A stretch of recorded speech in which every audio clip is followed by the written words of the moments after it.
En el mundo griego, su democracia convive con la esclavitud, con la discriminación a las mujeres que no son consideradas como iguales, así como no existe un discurso formal acerca de los derechos con los que se ratifica lo que dijimos antes. La democracia clásica no es como nuestras democracias modernas. Asimismo, la idea de una deliberación de todos los ciudadanos, como se realizaba en la Asamblea griega, resulta impensable hoy en día dada la magnitud de nuestras actuales ciudades, lo que nos impide encontrarnos todos a deliberar. La democracia ateniense, si bien floreció durante largos años en la Grecia clásica, fue eclipsada por el mundo medieval donde valores políticos, propiamente democráticos como los de participación y deliberación, estuvieron plenamente ausentes.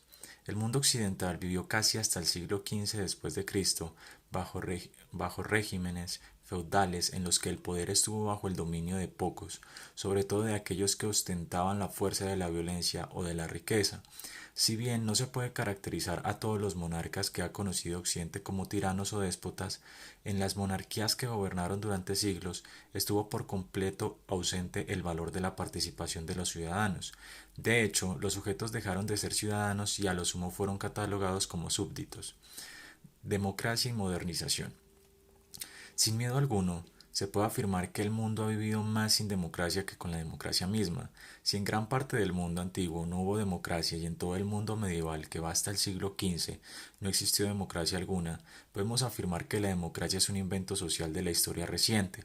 Efectivamente, nuestra actual democracia es fruto de la modernización de las sociedades, un proceso que paulatinamente y a través de distintas dinámicas se desarrolló en Occidente a partir del siglo V, del siglo XV y XVI, específicamente a través de lo que denominamos revoluciones burguesas o liberales, que tuvieron lugar en el siglo XVIII. Muchas veces, cuando hablamos de revoluciones sociales y políticas, solemos imaginar las revoluciones socialistas o comunistas. Tenemos dentro de nuestro imaginario la idea de que la revolución es por definición un proceso político que impulsan las fuerzas de izquierda y que apuntan a crear estados socialistas o, en el peor de los casos, comunistas. Sin embargo, no hay que olvidar que el concepto de revolución implica una transformación radical, un cambio de 180 grados que trastoca todo el establecimiento social, creando una nueva sociedad. Así las cosas han existido a lo largo de la historia de la humanidad, múltiples revoluciones, y todas ellas se han caracterizado porque han cambiado el mundo de diferentes formas. Luego, desde esa lógica podemos hablar de una revolución democrática en el mundo, podemos hablar de la democracia como un proceso que podemos denominar como una verdadera revolución en tanto transformó por completo a la sociedad.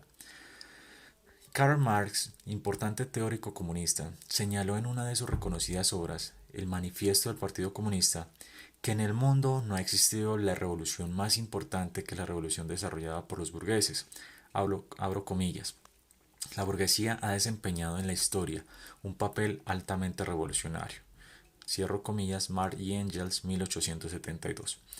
Efectivamente, los burgueses desde finales del siglo XVIII en Europa iniciaron una serie de procesos políticos y sociales que apuntaron a derrocar los antiguos regímenes monárquicos que ostentaban el poder feudalmente. Un ejemplo de estos procesos revolucionarios fue el de la Revolución Francesa de 1789. La importancia de estas revoluciones burguesas, que tienden también a denominarse revoluciones liberales, fue que a través de ellas se abrió el camino a la reivindicación de los derechos individuales y se abrió el camino a la democracia. Una vez se derrocan los poderes políticos tiránicos, hemos señalado que la democracia es fruto de la modernización de la sociedad. Pero, ¿qué es la modernización? Cuando hablamos de modernización nos estamos refiriendo a un conjunto de procesos sociales, políticos, económicos y culturales que transforman por completo una sociedad. Pero específicamente la modernización sucede cuando una sociedad es impactada por lo que podemos denominar fuerzas modernizadoras: educación, industrialización, urbanización, presencia de medios de comunicación. Lo que queremos plantear es que cuando en una sociedad aumentan los niveles de educación y se deja de lado la ignorancia, aumenta la industria y la sociedad depende menos de la explotación agrícola, crecen las ciudades y aparecen múltiples medios de comunicación. La sociedad se transforma por completo. En el caso de la modernización, la posibilidad de que apareciera la industria y el comercio comenzó a socavar el poder del feudalismo clásico, posibilitando la aparición y el fortalecimiento de la nueva clase burguesa.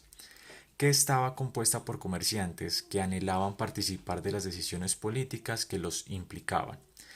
Es el mismo sentido, fenómenos como la divulgación de la educación y de los medios de comunicación suscitaron una importante transformación social que fortaleciera la aparición de la moderna democracia. Efectivamente, cuando los individuos tienen la posibilidad de educarse, de tener un mejor criterio, van a reclamar también el poder participar de las decisiones públicas y así dejar de estar sometidos al poder de otros. En cuanto a los medios de comunicación, van a permitir una libre circulación de las ideas, fomentando de esta manera la deliberación pública, el debate acerca de los temas comunes.